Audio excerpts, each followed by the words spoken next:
animals to the area. I don't really care if Falcon's doing fire starting, he can do that. I've got like all these grow rooms and stuff like that that aren't currently enclosed because it's summer, so I can save on some electricity and crap. Whoop, hold on. But yeah, I've got like the big ass like work area for like all the different benches and crap. Nope, you ain't doing that, mate. Oh man, I'm not dealing with that out there though. It's fine, I saved like just a moment ago. When they do like run wild and stuff like that, I sometimes can't retain them. As in the game, it's one of the glitches I can get. And since they're out and about, I don't really have anywhere to detain them. So I'm just going to like go back. You pre-plan your builds sort of and not really at the same time. So I'll show you what I mean in a sec. They should be fine. I'll leave them be. Colonist needs to rescue. Hold on. Kangaroo, mate. You've won your battle this time. You can't rescue, but Kangaroo... Kangaroo can't rescue either. Do we not have... There we go. Now we do. Can you rescue Star? How's her health? She's fine. Alright, well, I'll leave you guys be here. So, yeah, when I do my bases, I don't have, like, any pre-layout design or something like that. This place here took about 10 hours of laying down the white dots that you get. And it's behind my butt. But you know, like, these dots?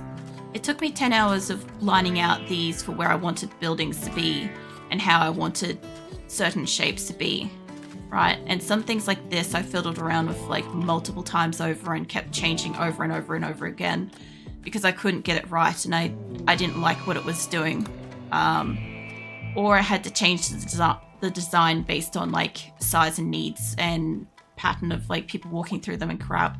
But yeah, I normally when I get to a new location, like I'd love to do all of it on stream, but I let them do the constructing on stream. So I'll get out my little dots and I'll go in there and I'll mark up where I want stuff to be. And then when I stream next, I'll have the, what do you call it? I'll put down like the walls and let them build and stuff.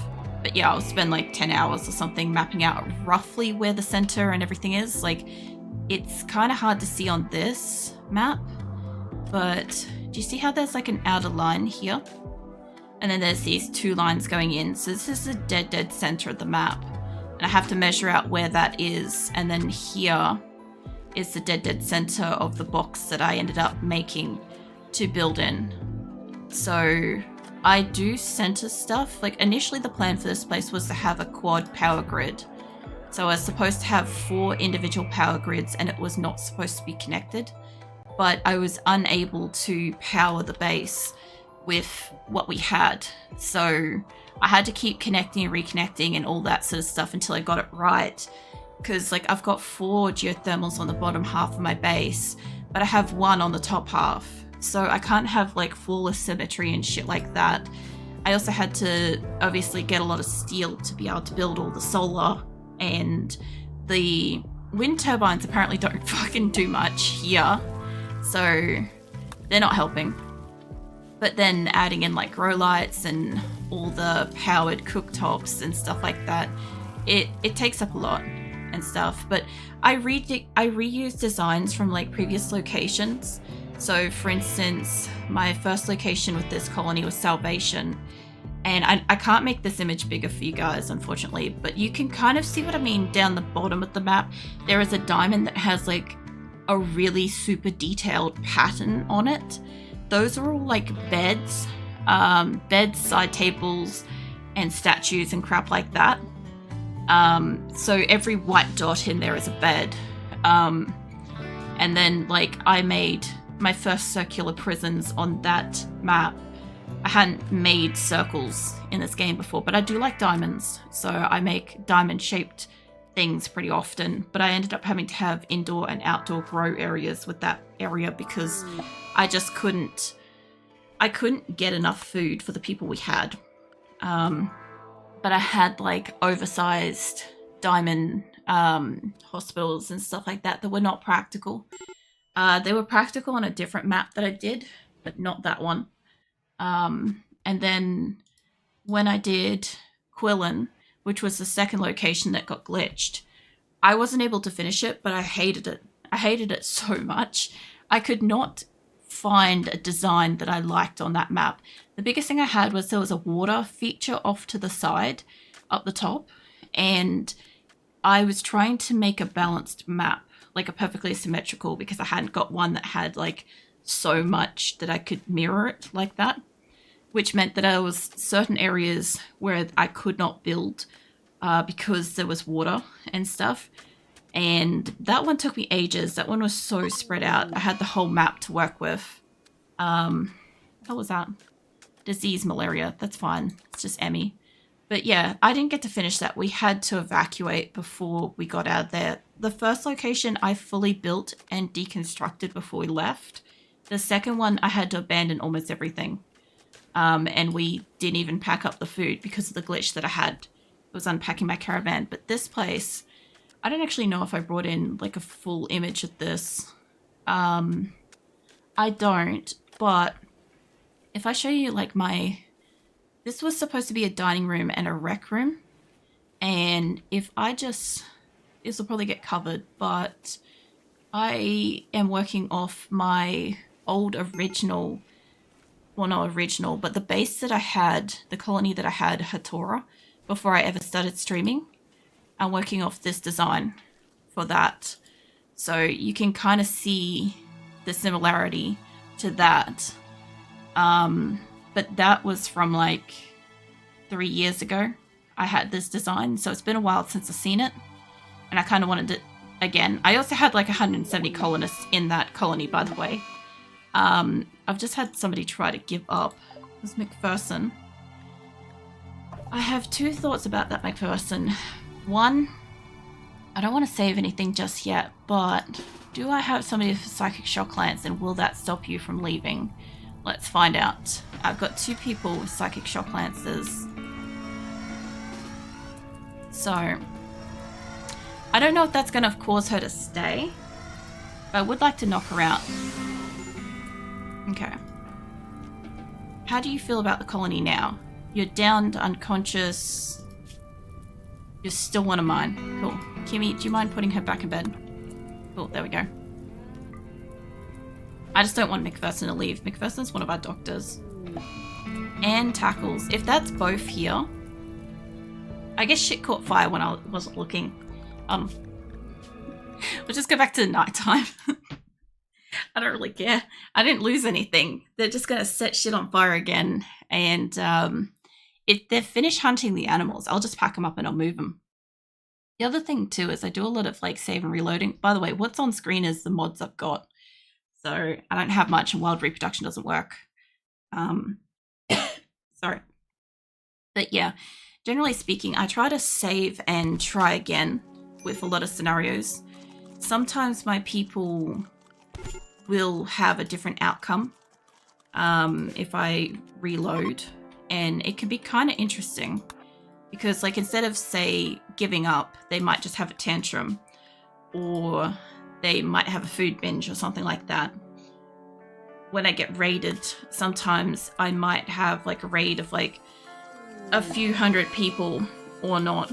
McPherson, guess what?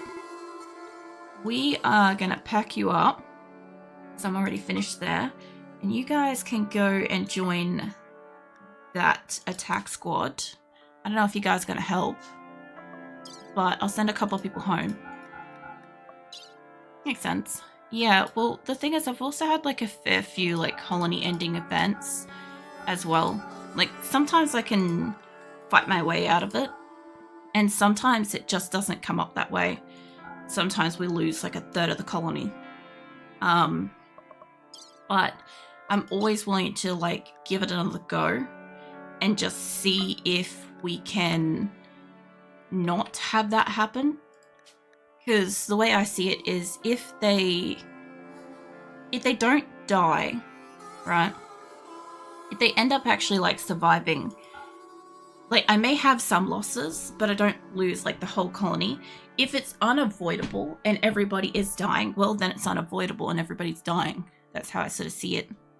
Let me see if I can pack this group up. I'm gonna have some of my drink too. we stop waiting until happily yawning, suddenly both full flushes? No. You're up to, Viking. I know Miss McPherson's having a psychotic break. I might send her home. She probably can't move at the moment. So let's send... I don't want to send Mo. I don't also want to send all my doctors home because I'm going off to a battle. So that could be really useful. Star's down. I could send Loser home. You might be alright. I could send Loser, Star, and Ellie. You guys can carry them out. They can come home. And the reason why I want to take this group to merge is because I'm trying to keep the animals out of my colony at the moment.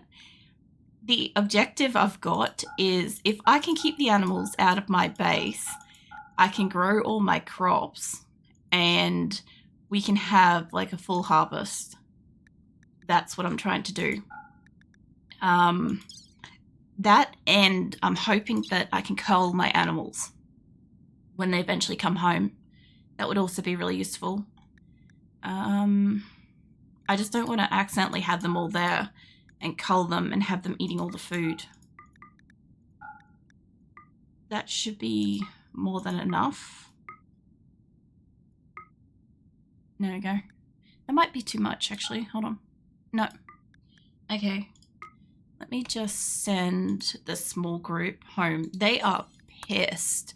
They are so fucking pissed. I'm trying to get a caravan out here to go to this, and I'm trying to get somebody to come out here to buy like a, you know, one of those psychic soup poppers, so I can like make them happy, so that they stop raging out while they're on this caravan. I don't usually send so many people out in one caravan, but I wanted all the animals out, and I've got hundreds of animals, so I need them to be out. This one's got like 25 animals. What's the other one got? 75. That one's got 9.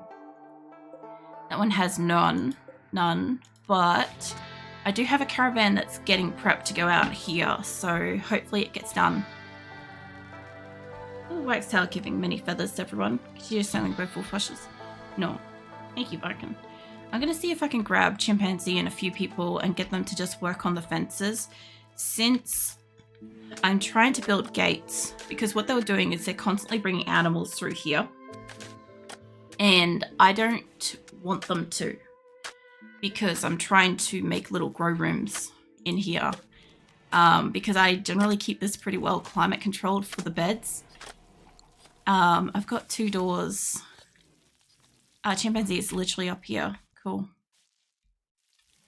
Okay, well, when you're done deconstructing that, if you can work on that fence too.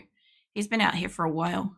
But yeah, if they can get these gates, usually what happens is if we get attacked by stuff, it normally like pops up here, or it pops up like down here or something silly like that. Like, we've had a couple land down here and stuff. This is why I've got so many turrets, by the way.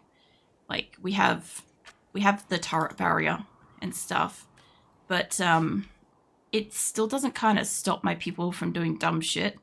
Like, you know, taking all the animals through here, or when I have human raiders, they want to go through these doors and break these and crap like that. And even though they can go over the fences, they kind of just don't always. Also, that shouldn't be on fire. I'm pretty sure I said to destroy that, but that's okay. It's just being counteractive to the air conditioners. How many people do I have? I've got 281 if you include Cheddar, who's currently in prison.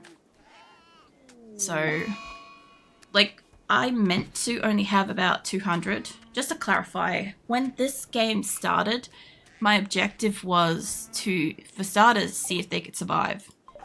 Second of all, once they started surviving, I was like, okay, well, I'll take like 200 people to the landed ship quest across the world, and we'll try to take that on. Once I got 200 and I started getting more than 200, I'm like, I'll just take 250 people across the world to landed ship flag.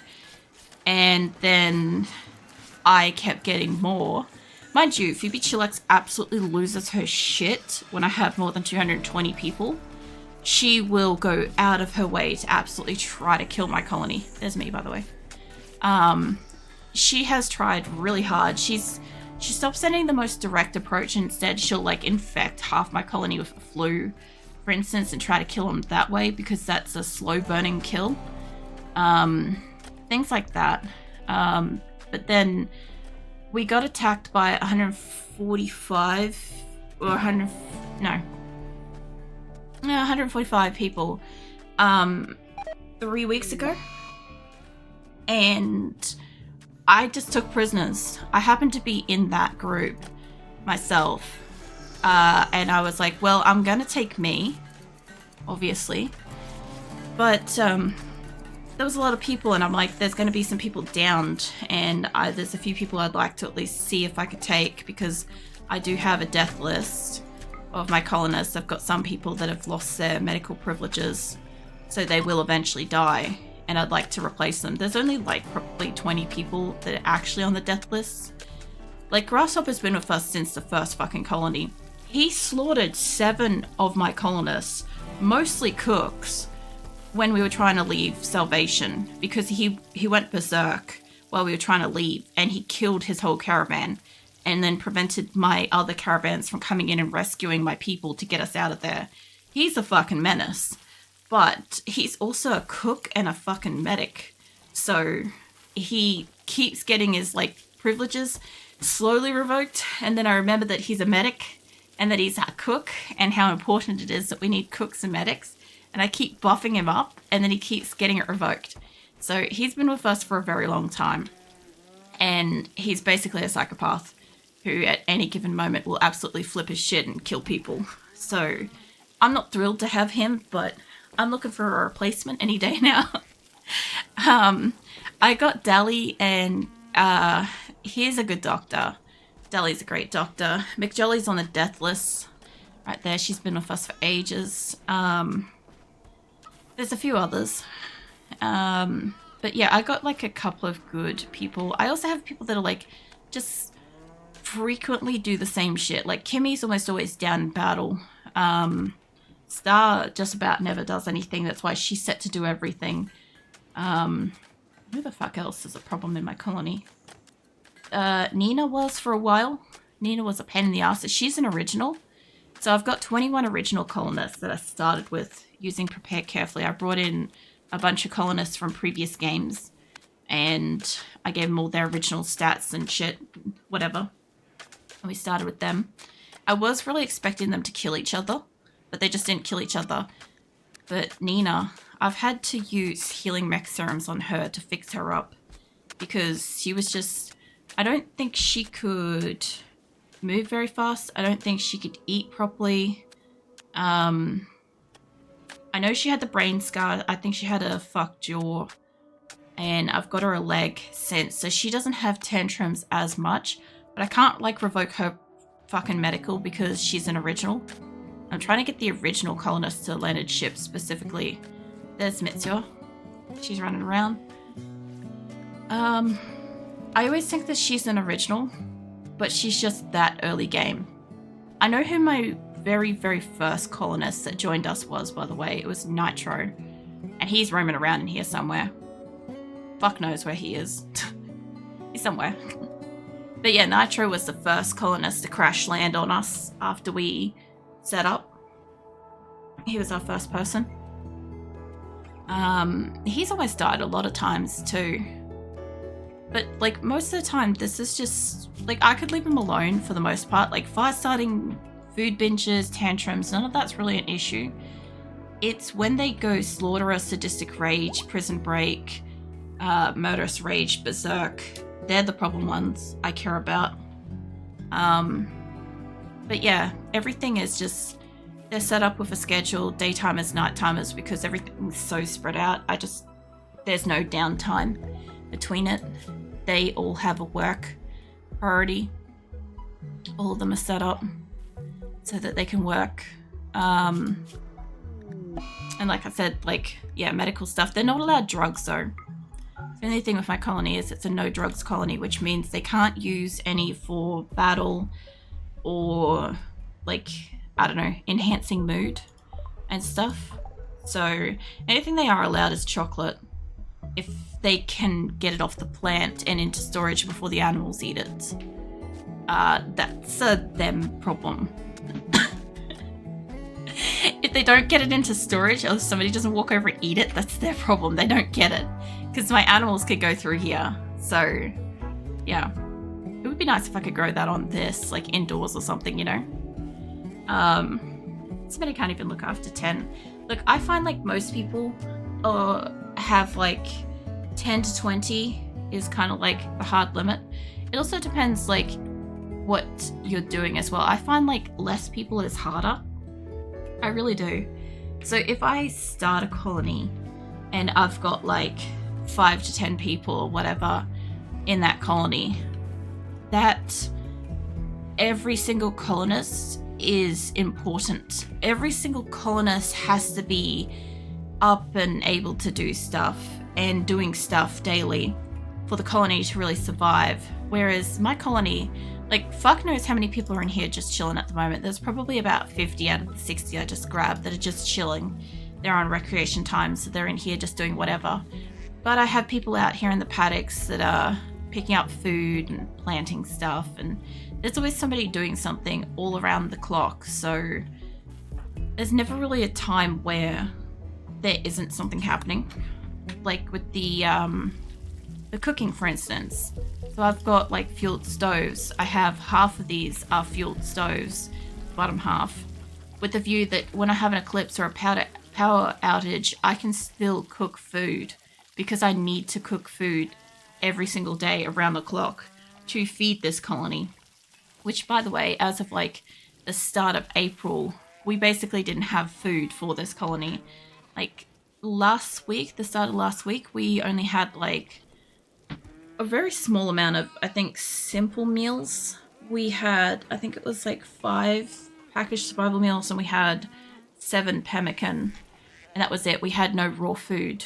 And when it comes to meat, we haven't really got any meat in the colony, which means we also don't have furs and leathers and stuff like that. So what I've been doing is my caravans that are out here on these various expeditions and crap, they are bringing home like dead animals that we're hunting, and then we're bringing them home, getting them peeled. We're using the meats, we're using the furs and leather and stuff like that to make clothes and crap. And yeah, it's helping, but I actually have to send out caravans to get food because I just don't have much food walk in here. When I do, I have a metric fuck ton of panthers and cats. Like, hold on, that was part of the panther section. Go down to the rest of it, past the ducks, past the sheep. There's the panthers. I don't have as many panthers because they keep dying in battle. But past the cows and the muffaloes, the thrombos have been growing. We've got some guinea pigs. I've got like this section of cats. Like, they all eat meat. So if something wanders in and it's small, my animals will go and they'll hunt it and they'll kill it and eat it. Like, I've got squirrels and a tortoise on the map at the moment. And wherever this is, there's probably a cat on the way to eat it, you know. There's 3. There's a panther and 2 cats on the way to eat it. So yeah, that exact scenario. That one's going to bed by the look of it. But, you know, so somebody probably won't even get to hunt that, but that's okay. If Chimpanzee could finish this enclosed space, I could let the animals back out, because at the moment some of them would probably be hungry. But also having them up there at the moment, I'm actually getting like a big crop growing, which is nice. But yeah, I don't know. I'm pretty used to like the huge colony that I've got, but I also have everybody scheduled to do stuff. So like if I was to say plant this crop field, like if everything was turned off and I turned this on, 50 people would rock up to plant it. If I have an animal walk into the map day or night, somebody will go out and hunt it if I say go hunt it, you know. I don't have to worry about that. Whereas if you have like a smaller colony, you know, 10 people or less, if one person gets food poisoning and that's your doctor, like if somebody else gets hurt, nobody's tending to them, or it's a really slow tending, or, you know, if your hunter has a mental break and the rest of your colony is pacifists or like low melee or something, and something threatening comes in or a raid happens, you're kind of screwed, sort of thing. Like, I'm expecting this colony to get attacked tonight at some point, although it may not happen. We had an infestation and a prison break last week, but that was like nothing. But I haven't had this colony attacked for real. I haven't had it attacked for like probably a fortnight, because I played Tuesday and Wednesday last week, because I played it on random game night for the last random game night we had on Wednesday. So that would be about 8 hours. So I should be due to get attacked tonight, although I have rolled it back a couple of times because of what's her face going berserk and trying to leave. Oh yeah. Well, we're at the bandit encampment. We've also got that to do too. Not about like that, but it's a good way to think. That's sort of how I do think about it though. It's like, it's just when you have a small colony, every single person is important. Every second that they're awake is important. My colony, I can have 50 people down in hospital and my base still runs. I don't have to worry about it too much. Just checking names and if there's anybody I might be interested in. I don't have the desire to take anybody at the moment because 280 was not an amount that I wanted. But you do plants and animals pretty high, although body builders are a pain in the ass. And I don't take super loyals. I don't take slaves. I don't take, like, you know, I don't treat my prisoners badly either. Like, they get their legs. They get to keep their legs. We also don't do cannibalism either. So there is a problem when we run out of food that if somebody starts eating a corpse, my whole entire colony just loses their shit. That's happened a couple of times when we, you know, had a caravan not take food when it unpacked itself and a few people died. Yeah, my colonists decided to eat the corpses that we were bringing home to cremate, and my colony just lost their shit because they ate 7 of them, and that was horrible. That was like a whole in-game season of just everybody raging. There's nobody here I specifically want. Like, Greedy but Lost Kind, that's fine. Plants 11. I always do with people for plants, but I don't really need any of these people, you know. I guess we could probably just come straight over. Just save where's my raids. It's raid 2, where's raid 1? There's raid 1. The court's not good. Rim becomes 7 days. So I haven't had, like, because I don't have the DLCs and stuff, the only good thing is I don't have, like, you know, the shamblers and stuff. I don't mind the concept of that, but, like, I also have a lot of darkness in my colony too, so I'd probably get those, like, the shadow things as well. I'm gonna see if I can sneak, like, I want to grab the whole group. I just want to grab a couple of the stragglers at the back here. You got Sash and Sasha. You guys can go up the top. I just want to make sure I can get some of the ones as they try to run away. These guys aren't going to attack us just yet. I actually don't know if I brought enough people. 29 versus 21. They were supposed to have turrets, so Wales just going to have a sad wonder, so I guess it's 28 versus 21. Should be fine. Oh yeah, more of them are coming out. Hold on. So we got here Porcupine. Actually, you guys keep moving. You're pretty great. A 15 on plants, damn. Somebody that can deal with Devil Strand. Zoro, I actually have a person in my community called Zoro, but you're a super loyal, unfortunately, crocodile. I do like night owls, and you're medical. Okay, we'll keep an eye on crocodile. I might take them. So happily snuggling both full plushes. Looks around. No, you looking around for Viking? Yeah, I think if I was going to take somebody, it would probably be crocodile. Although you got some armor. Kimmy, for fuck's sake, love. We just saved. Stop that. Kimmy really wants to give up. So there is no leaving my colony. Even in death doesn't grant you the right to leave my colony unless I want you to die. So, like, if she wasn't in a caravan, if we were home,